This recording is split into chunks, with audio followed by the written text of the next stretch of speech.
Hello students, how are you all? I hope you all are fine. Today we are going to study our next chapter of your history book, that is chapter number 6, Kingdoms, Kings and an Early Republic. Election day. Shankaran walked up to see his grandparents all ready to go and vote.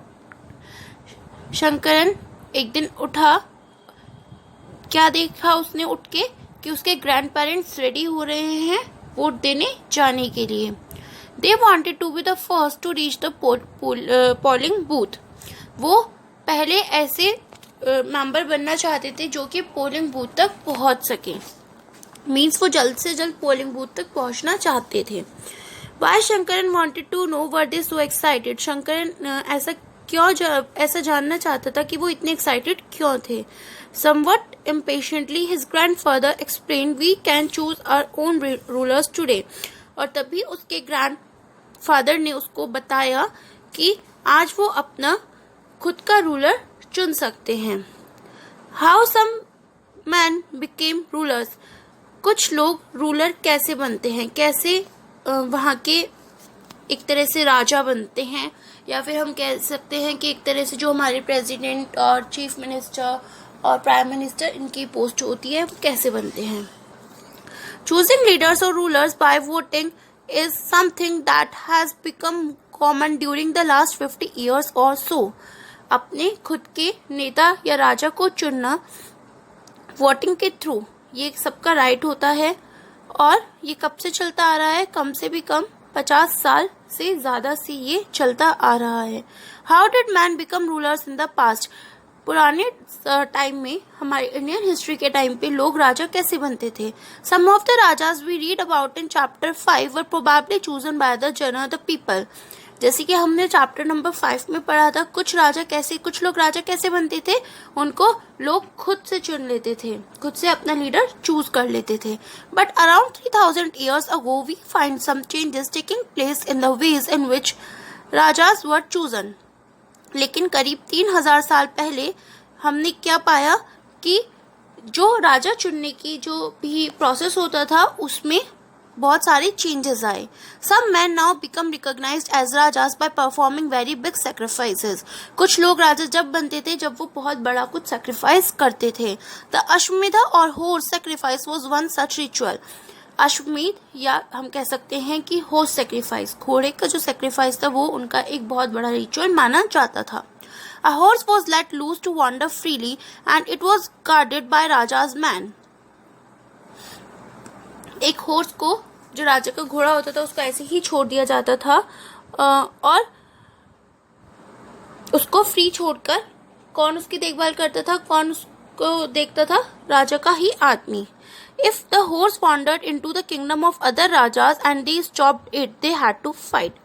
अगर वो घोड़ा किसी और राज्य में घुस जाता था तो उनको क्या करना होता था, दूसरे राज्य के लोगों को उनको रोकना होता था और फिर उससे युद्ध करना होता था. If they allowed the horse to pass, it meant that they accepted that the raja who wanted to perform the sacrifice was stronger than them. अगर वो ये एक्सेप्ट कर लेते थे, मीन्स अगर वो घोड़े को पास कर देते थे, घोड़े को जाने देते तो वो ये एक्सेप्ट करते थे कि वो उस घोड़े के राजा से ज्यादा स्ट्रॉन्गर हैं. These rajas were then invited to the sacrifice which was performed by specially trained priests who were rewarded with gifts. और जो राजा को वो इनवाइट करते थे सेक्रीफाइस के लिए, उन्हें बहुत सारे पुजारी स्पेशली ट्रीट करते थे और उनको बहुत सारे तोहफे गिफ्ट दिए जाते थे. The raja who organised the sacrifice was recognised as being very powerful. और जो राजा सैक्रिफाइस के लिए ऑर्गेनाइज जिस राजा को किया जाता था उसको सबसे ज्यादा ताकतवर माना जाता था. And all those who came bought gifts for him. और जो बाकी सब आते थे वो उस राजा के लिए बहुत सारे गिफ्ट्स लेकर आते थे. The raja was a centre figure in these rituals. राजा इस सेंट्रल फिगर में, इस रिचुअल में अपना बहुत बड़ा योगदान देते थे. ही often had a special seat. उनको एक स्पेशल सीट दी जाती थी जिसको हम थ्रोन कह सकते हैं, राजगद्दी कह सकते हैं, या फिर tiger skin. His character who his companion in the battlefield and witnessed his exploits. जो उनका चैरियटर होता था या जो उनका साथी होता था वो युद्ध में जाकर क्या करता था और लोगों के साथ सब कुछ देखता था। Chanted tales of his glory. His relatives, especially his wives and sons, had to perform a variety of minor rituals. उसके जो भी रिलेटिव्स होते थे, ज्यादातर जो उसकी वाइफ या उसका जो बेटा होता था, उनको भी एक माइनर रिचुअल परफॉर्म करना होता था। The other rajas were simply spectators who had to sit and watch the performance of the sacrifice. जो बाकी राजा होते थे वो सिर्फ बैठकर ये देखते थे, परफॉर्मेंस देखते थे उस सेक्रीफाइस की। Priest perform the rituals including the sprinkling of sacred water on the king. जो वहां के पुजारी होते थे वो बहुत सारे रिचुअल्स फॉलो करते थे, जैसे कि वो पानी छिड़कते थे राजा के ऊपर। The ordinary people, the wish और the Vysya also bought gifts. जो ऑर्डिनरी पीपल होते थे जैसे विश या वैश्य, वो उनके लिए गिफ्ट्स लेकर आते थे। However, some people such as those who were regarded as Shudras by the priest were excluded from many rituals. हालांकि बहुत सारे लोग जैसे कि शुद्रास प्रीस्ट वगैरह के थ्रू उनको क्या किया जाता था, उनसे भी बहुत सारे रिचुअल्स फॉलो करवाए जाते थे।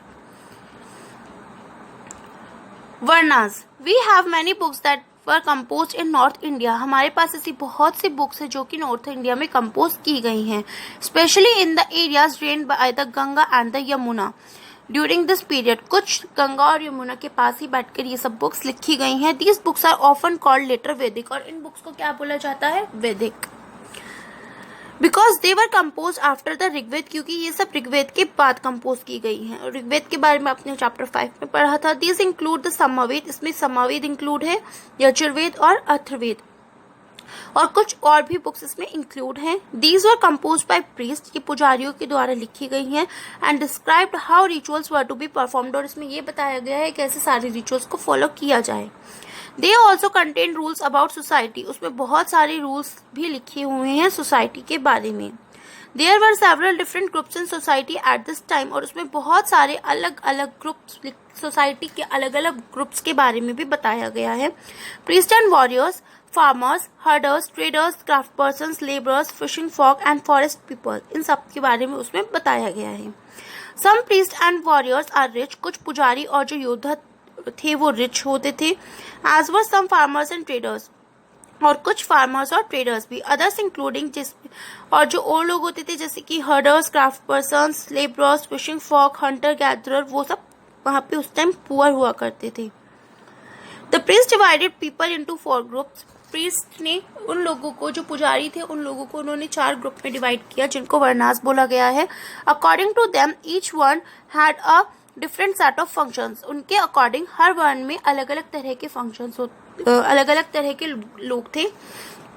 The first one was that of ब्राह्मण, पहला वर्ण ब्राह्मण के लिए था। ब्राह्मण वर एक्सपेक्टेड टू स्टडी, उनको पढ़ने लिखने दिया जाता था, वेदों के बारे में उनको प्रॉपर नॉलेज दी जाती थी, वो सब कुछ रिचुअल्स भी फॉलो कर सकते थे, और उनको गिफ्ट भी रिसीव कर सकते थे। Second one is, in the second place were the rulers, rulers हुआ करते थे जिनको क्षत्रियास बोलते हैं। They were expected to fight battles and protect people, उनसे वो युद्ध लड़ने के लिए, उनकी कैटेगरी में उनको युद्ध लड़ने के लिए रखा गया और लोगों को प्रोटेक्ट करने के लिए। थर्ड वन द वैश्यास और विश और द वैश्यास, थर्ड वन कौन थे? विश और Vaishyas. They were expected to be farmers, वो किसान बन सकते थे। Herders, traders, both the Kshatriyas and the Vaishyas could perform sacrifices, और क्षत्रियास और वैश्यास भी सारे रिचुअल्स वगैरह फॉलो कर सकते थे। लास्ट वर द शूद्रास, सबसे आखिर में शूद्रास थे। Who had to serve the other 3 groups and could not perform any rituals, जिनको बाकी 3 ग्रुप्स को सर्व करना होता था, उनकी देखभाल करनी होती थी, और वो कोई भी रिचुअल फॉलो नहीं कर सकते थे। Often women were also grouped with the Shudras, और जो वुमेन्स थी उनको भी शूद्रास के साथ रखा गया। Both women and Shudras were not allowed to study the Vedas, और दोनों ही वुमेन और शूद्रास को ये अलाउ नहीं था कि वो वेदों के बारे में जान सके। The priest also said that these groups were decided on the basis of birth, और प्रीस्ट वगैरह जो थे, जो पुजारी थे, उन्होंने ये भी कहा था कि ये ग्रुप्स उन्होंने डिसाइड किए हैं वो इस बेसिस पर भी है कि वो मीन्स आगे आने वाली जनरेशन की कौन कहाँ पर जन्म लेगा, according to their birth. For example, if one's father and mother were Brahmins, one would automatically become a Brahmin and so on. अगर किसी के माता पिता दोनों ही ब्राह्मण हैं तो वो बच्चा भी खुद से ही ब्राह्मण बन जाएगा। Later they classified some people as untouchable, उसके बाद उन्होंने कुछ लोगों को अनटचेबल भी कहा।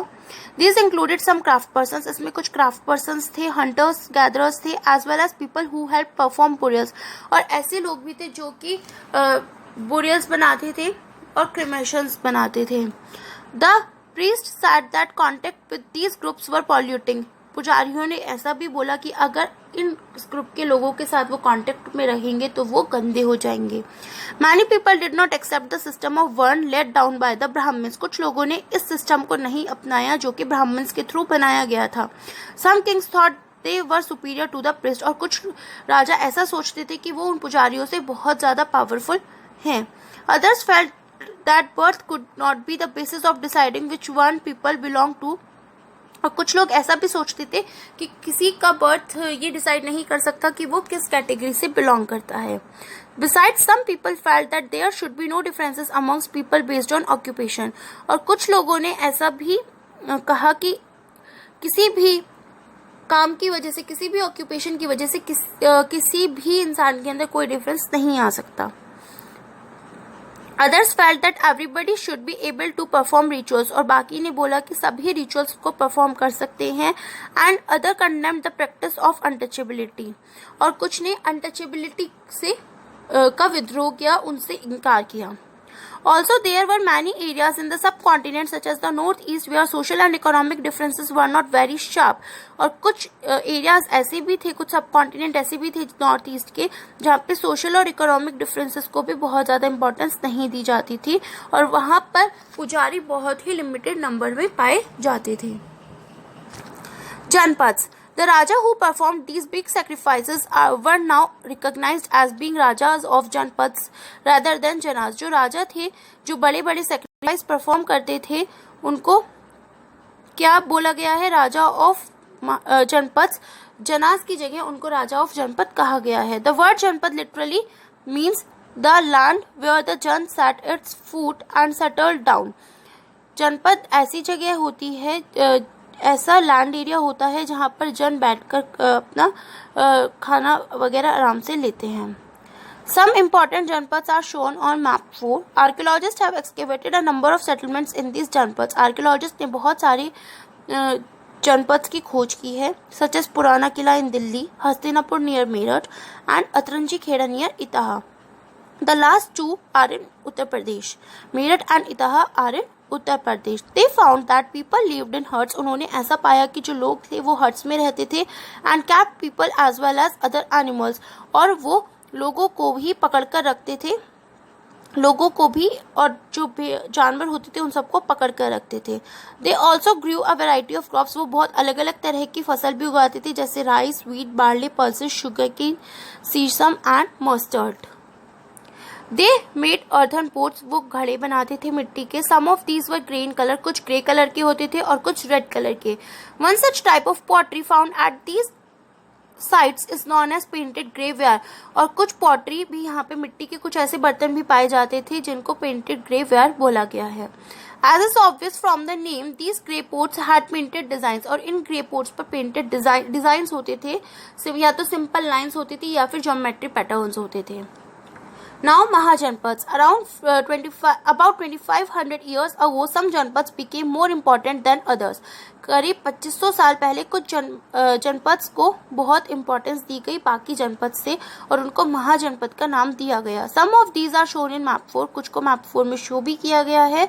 Most mahajanapadas had a capital city. ज्यादातर महाजनपद की कैपिटल सिटी है। Many of these were fortified, और कुछ fortified हो चुके हैं, कुछ के किले बन चुके हैं। This means that huge walls of wood. इसका मतलब क्या है कि जो बड़ी बड़ी वुड की दीवारें, ब्रिक्स, ईंटों की दीवारें या फिर स्टोन्स की दीवारें वहाँ पर बनाई गई हैं। Forts were probably built because people were afraid of attacks from other kings and needed protection. वहाँ पे फोर्ट्स जो किले हैं वो इसलिए बनाए गए हैं ताकि लोगों को इस चीज़ का डर था कि कहीं उन पे और राजा या फिर और कोई आकर उन पर अटैक न कर दे, इसलिए उनकी प्रोटेक्शन के लिए ये किले बनाए गए हैं। It is also likely that some rulers wanted to show how rich and powerful they were, और कुछ रूलर्स ऐसा भी सोचते थे कि वो कितने रिच हैं, कितने धनी हैं और कितने ताकतवर हैं। जिससे वो ऐसा, इसलिए वो बहुत बड़ी बड़ी बिल्डिंग्स बनाते थे, बहुत लार्ज, टॉल और इम्प्रेसिव वॉल्स बनाते थे अपनी सिटी के अंदर. Also, in this way, the land and the people living inside the fortified area could be controlled more easily by the king. इसीलिए जो लोग उस किले के अंदर रहते थे उनको राजा बहुत easily कंट्रोल कर लेते थे, क्योंकि उनको अपनी जान का खतरा था. Building such huge walls required a great deal of planning. इतनी बड़ी बड़ी दीवारों को बनाने के लिए बहुत प्लानिंग की जरूरत होती थी. Thousand if not lakhs of bricks और stones had to be prepared. हजारों लाखों ईंट और पत्थरों की जरूरत होती थी. This in turn means enormous labour, और बहुत ज्यादा मजदूरों की जरूरत होती थी. By thousand of men and women and children, करीब हजारों आदमी, औरत और बच्चों की जरूरत होती थी. इसीलिए जो लोग अंदर किले में रहते थे वो उन्हीं से मजदूरी कराते थे.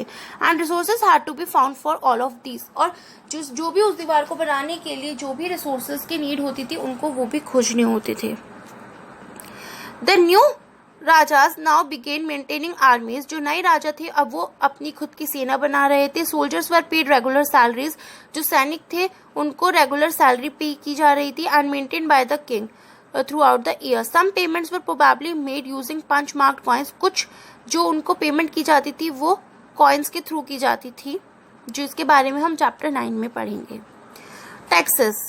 As the rulers of the महाजनपद वर, जो रूलर थे, जो महाजनपद के जो राजा थे, वो क्या क्या बनाते थे, जैसे बिल्डिंग ह्यूज फोर्ट्स, वो बड़े बड़े किले बनाते थे.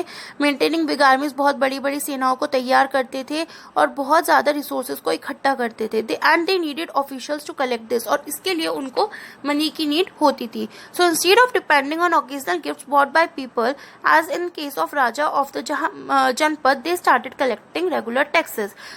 इसीलिए जब उन्हें इतनी मनी की जरूरत होती थी तो ओकेजनल गिफ्ट्स पर डिपेंड ना होकर उन्होंने लोगों से रेगुलर टैक्स कलेक्ट करना शुरू किया. Taxes on crops were the most important. जो फसल पर टैक्स उन्होंने रखा वो बहुत इंपॉर्टेंट था. This was because most people were farmers. ऐसा इसलिए था क्योंकि ज्यादातर लोग किसान हुआ करते थे. Usually the tax was fixed at 1/6 of what was produced. Tax इस चीज पर डिपेंड करता था कि कितनी फसल उन्होंने उगाई है, उसका 1/6 पार्ट वो अपने टैक्स में देते थे. दिस वॉज नॉन एज भाग और शेयर. इसको हम भाग या फिर शेयर भी कह सकते हैं. There were taxes on craft person as well. जो क्राफ्ट पर्सन थे उन पे भी टैक्स लगाया जाता था. They could have been in the form of labour, और उनसे टैक्स के रूप में मजदूरी कराई जाती थी. फॉर एग्जाम्पल, अ वीवर और a smith may have had to work for a day every month for the king. जैसे कि जो कोई भी वीवर या कोई भी स्मिथ होता था जो बुनाई करते थे, उनको एक महीने में एक दिन राजा के यहाँ पर मजदूरी करनी होती थी, वहां पर अपना पूरा दिन काम करना होता था. Herders were also expected to pay taxes in the form of animals and animals produce. और जो हर्डर्स थे, जो भेड़ बकरी चलाते थे, भेड़ बकरी का पालन करते थे, उनको भी टैक्सेस पे करना होता था. या तो वो एनिमल्स देते थे या फिर एनिमल से बनी चीजें उनको देते थे. There were also taxes on goods that were bought and sold. बहुत सारे टैक्सेस भी, सामानों पर टैक्सेस भी थे जिनको खरीदा और बेचा जाता था, जिनसे उनका व्यापार किया जाता था. एंड हंटर्स एंड गैदर्स, जो शिकारी थे, वो राजा के लिए फॉरेस्ट से, जंगल से जब वो शिकार करने जाते थे तो बहुत सारा सामान लेकर आते थे. जो भी changes in agriculture. There were 2 major changes in agriculture. Agriculture में भी चेंजेस हुए और 2 बड़े चेंजेस हुए उस टाइम में. One was the growing use of iron plough shares. पहला था कि जो भी वो आयरन से बने हुए प्लव्स यूज करते थे. This mean that heavy clay soil could be turn over better than with a wooden plough share. मतलब जो भी वहाँ पे हैवी और क्ले सॉइल से बनना हुआ जो प्लव होता था उसको उन्होंने यूज करना शुरू किया instead of wooden plough share, so that more grain could be produce. जिससे कि ज्यादा से ज्यादा फसल वो लोग उगा सके. Second, people begin transplanting paddy. और लोगों ने पैडी को ग्रो करना स्टार्ट किया. This mean that instead of scattering seed on the ground from which plants would sprout, saplings were grown and then planted in the fields. This led to increased production as many more plants survived. Means उन्होंने अपनी technique को change किया. उन्होंने बीज को ground में scatter करने की बजाय उन्होंने क्या शुरू किया, उन्होंने अलग टेक्निक को शुरू किया जिससे कि प्लांट्स बहुत मीन्स जल्दी ग्रो भी कर सकें और अच्छे से सर्वाइव भी कर सकें. However, it was back-breaking work.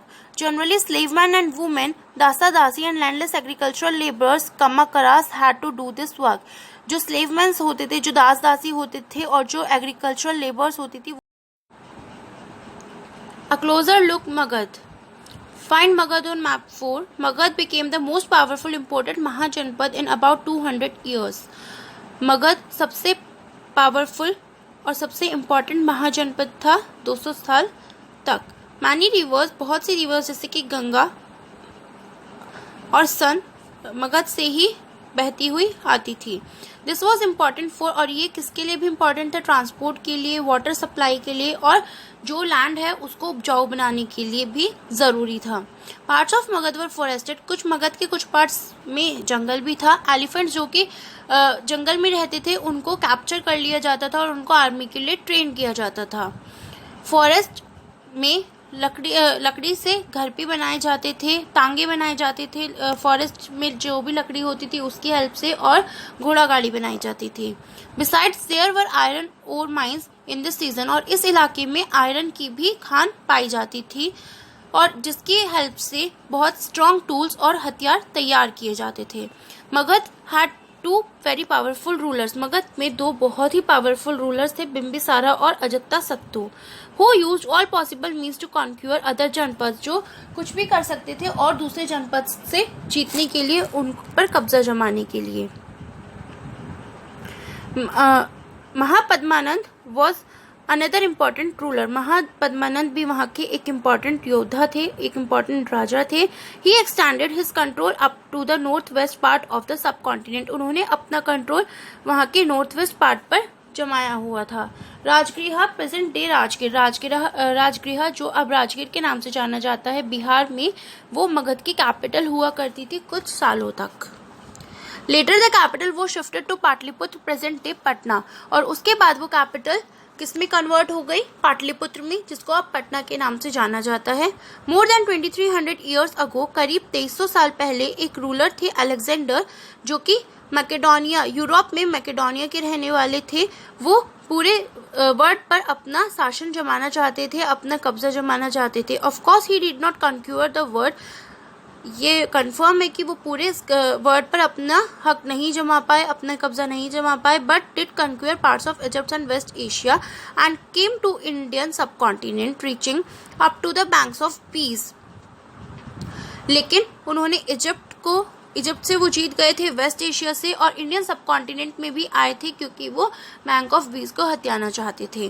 When he wanted to march further eastwards, जब वो ईस्ट की साइड जा रहे थे तो कुछ जो सोल्जर्स थे, उनके सैनिक थे, उन्होंने मना कर दिया था, वो इस चीज़ से इनकार कर चुके थे. They were scared, वो डर गए थे. As they had heard that the rulers of India had vast armies of foot soldiers, chariots and elephants, क्योंकि उनको ये पता था, उन्होंने ऐसा सुना था कि जो इंडिया के जो राजा हैं उनके पास बहुत बड़ी सेनाएं हैं, फुट सोल्जर्स की, चैरियट्स हैं, मीन्स तांगे वगैरह हैं, घोड़ा गाड़ी है और हाथी भी हैं. A closer look, Vajji. While Magad became a powerful kingdom, Magadha बहुत ही पावरफुल राज्य था. Vajji was its capital at Vaishali. Bihar was under a different form of government known as gana और संघ. वाजी की कैपिटल थी वैशाली बिहार में, जिसमें कि एक अलग तरह का कानून और अलग तरह का नियम चलता था, जिसको गन या संघ भी कहा गया है. इन अ गन और sangha there were not one, गन और संघ में ज़्यादा कोई नहीं होता था, बट मैनी रूलर्स, लेकिन कुछ राजा इंक्लूड होते थे. Sometimes even when thousand of men rule together, each one was known as a raja. जब हजारों लोग वहाँ पर होते थे तो हर कोई अपने आप को राजा समझता था, हर कोई वहाँ पे राजा होता था. These rajas perform rituals together, और जितने भी वहाँ पे राजा होते थे वो वहाँ पे रिचुअल्स फॉलो करते थे, रिचुअल्स परफॉर्म करते थे एक साथ. They also met in assemblies, वो सभाओं में भी मिलते थे. And decided what had to be done and how through discussion and debate, और ये भी सोचते थे, ये भी आगे डिसाइड करते थे कि कब क्या कैसे करना है. For example, if they were attacked by an enemy, they had to discuss what should be done to meet the threat. जैसे कि वो ये भी देखते थे कि कब क्या कैसे करना है, कैसे किससे जीतना है. However, women dasas and kamakaras could not participate in these assemblies, जबकि जो वुमेन्स होती थी, दास होते थे और कमाकराज होते थे, वो इस सब में पार्टिसिपेट नहीं करते थे इन असेंबलीज में. बोध बुद्ध एंड महावीर, बुद्ध और महावीर दोनों ही गण और संघ से बिलोंग करते थे. Some of the most vivid descriptions of life in the sangha can be found in Buddhist books, और इनके संघ की लाइफ के को बहुत डिस्क्रिप्शन में बहुत ज्यादा वाइडली बुद्धिस्ट बुक्स में लिखा गया है. This is an account of Vajji from the Digha Nikaya, a famous Buddhist book which contains some of the speeches of the Buddha. वाजी की ही एक बुक है दिग्गा निकाया, मीन्स वाजी का ही एक अकाउंट है जो कहाँ से आया है, दिग्गा निकाया एक बहुत ही फेमस बुद्धिस्ट बुक है जिसमें कि बुद्ध की सारी स्पीचेस के बारे में बताया गया है. These were written down about 2300 years ago, उनको 2300 साल पहले लिखा गया था. Ajatasattu and the Vajjis, Ajatasattu wanted to attack the Vajjis, Ajatasattu क्या चाहता था, वो वाजीज पर अटैक करना चाहता था. He sent his minister named Vassakara to the Buddha to get his advice on the matter. उन्होंने क्या किया, वशाकरा एक मिनिस्टर थे वहां के, उन्होंने वहां पर वशाकरा को बुद्ध के पास भेजा एडवाइस के लिए. The Buddha asked whether the Vajjis met frequently in full assemblies, Buddha ने पूछा था उनसे कि क्या वो उस असेंबली में मिले थे. When he heard that they did, he replied that the Vajis would continue to prosper as long as, जब उन्होंने सुना कि हाँ वो ऐसा वहाँ पर हुआ था तो उन्होंने बोला they held full and frequent public assemblies, कि वो पूरी और जल्दी से जल्दी पब्लिक असेंबलीज को कर सकते हैं. They met and acted together, वो एक साथ मिल सकते हैं और क्या भी कर सकते हैं, मिलने के बाद वहाँ पर जो भी वो करना चाहे एक्ट परफॉर्म वो कर सकते हैं. दे फॉलोड एस्टैब्लिश्ड रूल्स, उनको सारे नियम कानून नियम जो भी वहाँ पर हैं वो सब फॉलो करने होंगे. They respected and supported and listen to elders, उनको वो क्या भी करते थे कि जो बड़े थे उनकी रिस्पेक्ट करते थे, उनको सपोर्ट करते थे और बड़ों का आदर करते थे, उनकी सारी बातें सुना करते थे. Vajji women were not held by force और कैप्चर्ड, वाजी की जो वुमेन्स थी उनको जबरदस्ती नहीं पकड़ा जाता था.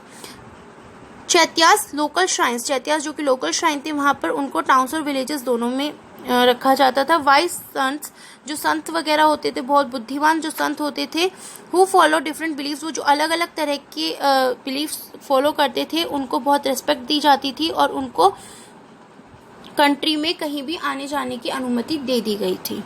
राजा of powerful kingdom tried to conquer the sangha, जो राजा थे उस ताकतवर राज्य के जो ताकतवर राजा थे वो उन्होंने संघ से वो जीत गए. Nevertheless this lasted for a very long time, ये बहुत लंबे समय तक चला. टिल अबाउट 1500 ईयर्स अगो, कम से कम 1500 ईयर्स तक पहले तक. When the last of the Gan and Sangh were conquered by the Gupta rulers, जो कि गन और संघ थे जो गुप्ता रूलर्स के थ्रू जीत गए थे, अबाउट whom, जिनके बारे में आप चैप्टर नंबर 11 में पढ़ेंगे अभी. Elsewhere, find Greece and Athens in your atlas, atlas में आप ग्रीस और एथेंस को फाइंड कर सकते हैं. अराउंड 2500 ईयर्स अगो, कम से कम 2500 साल पहले जो पीपल थे एथेंस के, उनकी एक अलग से गवर्नमेंट होती थी, अलग से नियम कानून होते थे जिसको डेमोक्रेसी कहा गया है. विच लास्टेड फॉर 200 ईयर्स, जो कि 200 साल तक वहां पर चली. All free man over the age of 30 were recognised as full citizens, जो भी लोग थे 30 साल से ऊपर की एज के वो फुल सिटीजन वहां पर माने जाते थे. There was an assembly that met at least 40 times a year to decide on important matters, वहाँ पर पूरे साल में 40 बार असेंबली होती थी जिसमें कि वो important matters पर डिस्कशन करते थे. All citizens could attend these meetings, सभी सिटीजन इस मीटिंग को अटेंड कर सकते थे. Appointments for many positions were made through lottery, बहुत सी अपॉइंटमेंट्स होती थी अलग अलग पोजीशंस के लिए जो कि लॉटरी के थ्रू निकाली जाती थी. All those who wanted to be chosen gave in their names, जो भी इसमें अपना नाम देना चाहता था वो इजीली अपना नाम दे सकता था और लॉटरी के थ्रू वो सिलेक्ट कर लिया जाता था. Citizens were expected to serve in the army and the navy, citizens से एक्सपेक्ट किया जाता था कि वो आर्मी और नेवी ज्वाइन करें. However women were not considered citizens, women को जबकि वहाँ पे हालांकि वुमेन्स को वहाँ पे सिटीजन नहीं माना जाता था वहाँ का. ऑल्सो मैनी फॉरेनर्स, बहुत सारे विदेशी लोग जो वहाँ पर काम करते थे मर्चेंट्स के रूप में या क्राफ्ट पर्सन्स के रूप में, उनके पास भी वहाँ के सिटीजन होने का कोई राइट नहीं था. Besides there were several thousand slaves in Athens, Athens में बहुत सारे दास दासी थे जो कि खान वगैरह में, फील्ड्स में, हाउस होल्ड्स और वर्कशॉप्स में काम करते थे. They too were not treated as citizens, और उनको भी वहाँ का सिटीजन, वहाँ का नागरिक नहीं माना जाता था। ओके, नाउ आई होप आपको ये चैप्टर अच्छे से समझ आया हो, so please read this chapter carefully. Okay, thank you, bye bye.